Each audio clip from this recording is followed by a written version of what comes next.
শুরু হচ্ছে নিশুতি ফাইলস।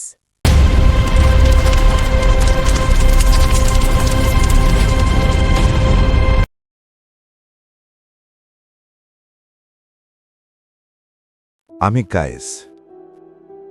ঘটনাটি তখনকার যখন আমার বয়স ৯ বছর। নানার মৃত্যুবার্ষিকীতে মায়ের সাথে তাদের গ্রামে গিয়েছিলাম। গ্রামে পৌঁছতেই মা আর নানি গল্পে মেতে উঠলেন, আর আমি সুযোগ বুঝে বাড়ির বাইরে চলে গেলাম। এই গ্রামটা সম্পর্কে মায়ের কাছে অনেক গল্প শুনেছিলাম, তাই নিজের চোখে গ্রামটা দেখার খুব শখ ছিল আমার। কিন্তু সবকিছু কেমন যেন অদ্ভুত লাগছিল।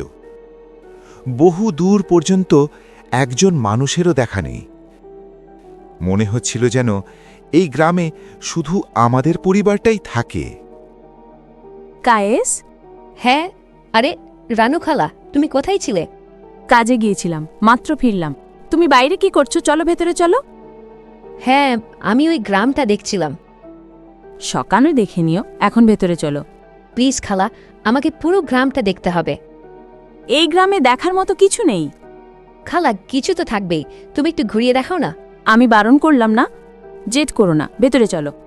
খালা প্লিজ না, ওই সামনের বাগানটা পর্যন্তই, চলো না। বাগানের দিকে তো একদমই যাওয়া যাবে না। মানে কিছু না। কিন্তু খালা, কায়েস, বললাম না ভেতরে চলতে। চলো এবার, বকা খেতে হবে কিন্তু। অগত্যা আমি আর খালা বাড়ির ভেতরে চলে গেলাম। কিছুক্ষণ পর মা আর নানি খেয়ে দিয়ে শুতে চলে গেলেন। আমি খালার সাথে গল্প জুড়ে দিলাম। খালা, এই গ্রামে কি কোনো মানুষজন নেই? কেন? সন্ধ্যের যখন আমি বাইরে ছিলাম তখন তো কাউকে দেখলাম না। এমন কেন খালা? এই গ্রামে সন্ধ্যের পর মানুষজন বাড়ির বাইরে বেরোয় না। কেন? কোনো কারণ আছে নাকি? কি বললাম? কারণ আছে। কি কারণ? জেনে কি করবে? প্লিজ খালা, বলো না, আমি কাউকে বলবো না। খালা, বলো না কি কারণ। কারণ ওই বাগানটা, আমাদের বাড়ির কাছের ওই বাগানটা। ওটার কি হয়েছে খালা? ওই বাগানটা ভালো জায়গা না। মানে মানে ওই বাগানে কি আছে? আছে অদ্ভুত কিছু, খারাপ কিছু। খারাপ কেন? কারণ আজ পর্যন্ত যেই ওই বাগানে গেছে সে আর কখনো ফিরে আসেনি। কেন? কোথায় গেল তারা? কেউ জানে না। তাই ওই বাগানে যাওয়া নিষেধ। এমনকি সন্ধ্যার পর তো তার আশেপাশেও কেউ যায় না, মানুষ হোক বা পশু। কিন্তু কেন খালা? লোকে বলে ওই বাগানটা মানুষকে নিজের দিকে টেনে নেয়। টেনে নেয়? কিন্তু কিভাবে? ওই বাগানের কাছে গেলেই অদ্ভুত সব আওয়াজ শোনা যায়। মনে হয় কেউ তোমাকে ডাকছে। আবহাওয়া যেমনই হোক, ওখানে সবসময় কুয়াশা থাকে। কখনো বাগানের ভেতর থেকে কারো চিৎকারের আওয়াজ আসে, তো কখনো হাসির শব্দ। এটা তো খুব ভয়ঙ্কর খালা। অদ্ভুত ব্যাপার হলো, এত ভয়ঙ্কর আওয়াজ শোনার পরও মানুষ ওই বাগানের দিকেই ছুটে যায়। আর একবার কি ওই বাগানে পা রাখলে তারপর তার ফেরা মুশকিল। তাই সন্ধ্যার পর কোনো গ্রামবাসী বাগানের দিকে যায় না, আর আমরাও বাড়ির বাইরে বেরোই না। কিন্তু খালা, এই কথাগুলো কি সত্যি? এটা কোনো ইয়ার্কি নয় কায়েস। গত বছরই দুজন ওই বাগানে যাওয়ার বোকামি করেছিল, তারপর থেকে তারা আজও নিখোঁজ। কিন্তু খালা, ওই বাগানটা এমন কেন? আমি ঠিক জানি না, তবে মুরব্বীরও বলেন কয়েক বছর আগে ওই বাগানে গ্রামের অনেক মানুষ একসাথে আত্মহত্যা করেছিল। একসাথে? হ্যাঁ, এক রাতেই প্রায় পুরো গ্রাম শেষ হয়ে গিয়েছিল। কিন্তু তারা এমন কেন করেছিল খালা? কয়েক বছর আগে গ্রামে একজন জমিদার ছিল। সে প্রতারণা করে গ্রামবাসীদের সব জমি দখল করে নিয়েছিল। গ্রামবাসী তার বিরুদ্ধে অনেক প্রতিবাদ করেছিল, কোর্ট কাচারিতে দৌড়াদৌড়ি করেছিল, কিন্তু কোনো লাভ হয়নি। তারপর গ্রামবাসীদের কাছে আর কোনো উপায় ছিল না। শেষে তারা সবাই মিলে ওই বাগানে গিয়ে আত্মহত্যা করে। খালা, ওই জমিদারের কি হয়েছিল? রাত হয়ে গেছে, আমাদের ঘুমানো উচিত। কিন্তু খালা, ওই জমিদারের কি হয়েছিল? জানি না। কিন্তু বললাম তো জানি না। এবার এই নিয়ে আর কোনো কথা নয়। অনেক রাত হয়েছে, যাও গিয়ে ঘুমাও। খালার সাথে কথা বলার পর আমার মাথায় ওই বাগান নিয়ে আরও অনেক প্রশ্ন ঘুরপাক খাচ্ছিল। আমার মন এখনও ওই কথাগুলো বিশ্বাস করতে পারছিল না। তাই সে রাতে সবাই ঘুমিয়ে পড়ার পর আমি একাই ওই বাগানের দিকে বেরিয়ে পড়লাম।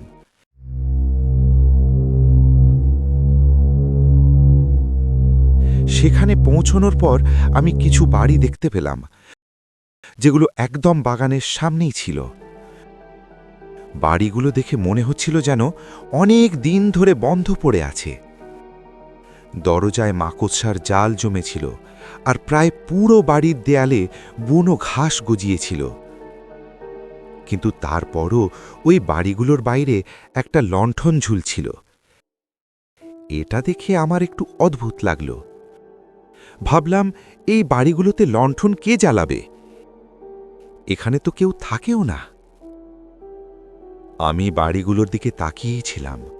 এমন সময় বাগানের দরজা দেয়ালে সজোরে ধাক্কা খেল, আর রাতের নিস্তব্ধতায় সেই আওয়াজ পুরো গ্রামে প্রতিধ্বনিত হল। আওয়াজ থামার পর আমার দৃষ্টি গেল বাগানের দিকে যাওয়ার রাস্তাটার ওপর। পুরো রাস্তায় শুকনো পাতা ছড়িয়েছিল, আর ঘাস এত বড় হয়ে গিয়েছিল যে মাটি দেখাই মুশকিল ছিল। আর ওই বাগানের ভেতরের গাছগুলো অন্ধকার আর কুয়াশার মাঝে যেন লুকিয়ে পড়েছিল। এই ব্যাপারটা আমার কাছে অদ্ভুত লেগেছিল, কারণ বাগানের বাইরে একদমই কুয়াশা ছিল না। তারপর ভাবলাম, হয়তো গাছ বেশি হওয়ার কারণে বাগানের ভেতর কুয়াশা জমেছে। আমি এসব ভাবছিলাম, তখনই বাগানের ভেতর থেকে কারোর ছুটে পালানোর আওয়াজ পেলাম।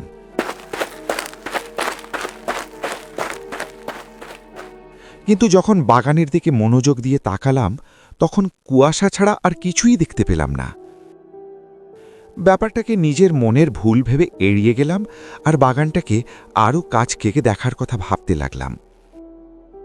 কিন্তু তখনই আমার মনে হলো যেন আমার আশেপাশে কেউ ফিসফিস করে কথা বলছে।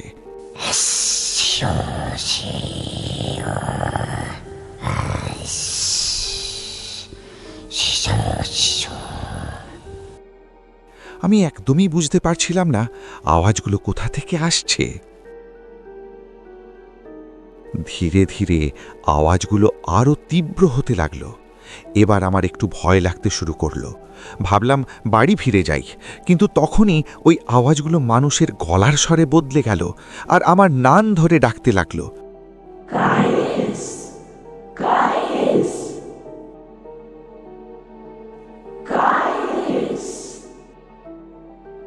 আমার অবস্থা খারাপ হয়ে যাচ্ছিল।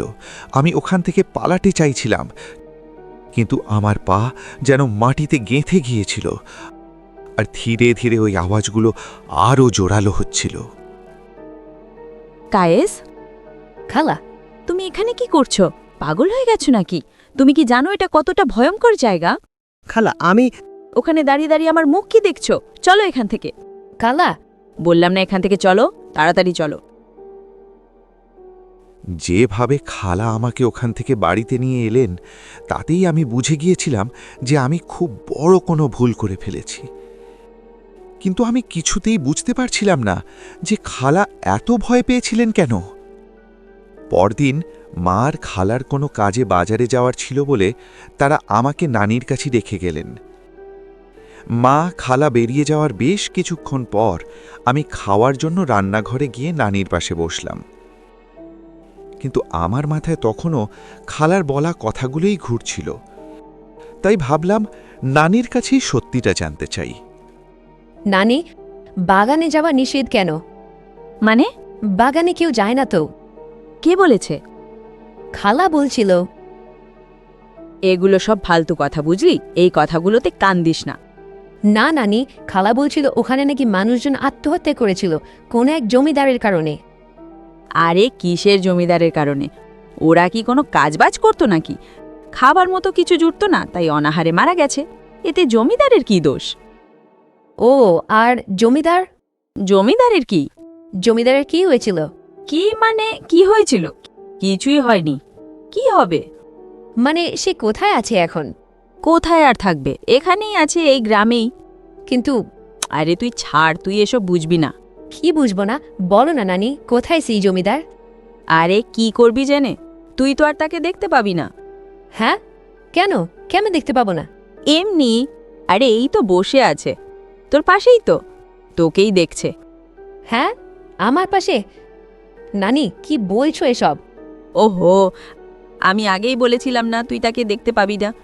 এবার আর বেশি প্রশ্ন করিস না। কিন্তু বললাম না মাথা ঘামাতে হবে না, চুপচাপ খেয়ে নে আর গিয়ে ঘুমা যা। নানির কথাগুলো আমার কাছে অদ্ভুত লাগতে শুরু করেছিল, তাই আমি তাড়াতাড়ি খাওয়া শেষ করে খাটিয়ায় গিয়ে শুয়ে পড়লাম। কিন্তু আমার মাথায় তখনও নানির বলা কথাগুলোই চলছিল। আমি এটাই বোঝার চেষ্টা করছিলাম যে নানির কথাগুলোর মানে কি ছিল, আর তিনি কেন বলছিলেন যে জমিদার আমার পাশেই বসে আছে। এসব ভাবতে ভাবতে কখন যে চোখ লেগে গেল বুঝতে পারলাম না। ঘুমের ঘোরে কিছু আওয়াজ শুনতে পেলাম, কিন্তু আমি বুঝতে পারছিলাম না সেগুলো কি বলছে। তখনই মনে হলো যেন কেউ আমার নাম ধরে ডাকছে। গায়েস, গায়েস, বাবা, যাবি আমার সাথে? হ্যাঁ, কি হলো, খারাপ স্বপ্ন দেখেছিস নাকি? নানি, আমি এইমাত্র নানাকে দেখলাম। তাহলে তো তুই জমিদারকে দেখেই ফেললি। হ্যাঁ, জমিদার? হ্যাঁ, তুই তো জমিদারকে দেখতে চেয়েছিলি তাই না? কিন্তু নানি, আমি তো নানাকে দেখলাম। তুই এখনো বুঝিসনি। হ্যাঁ? আরে জমিদার তোর নানাই তো হয়েছিল।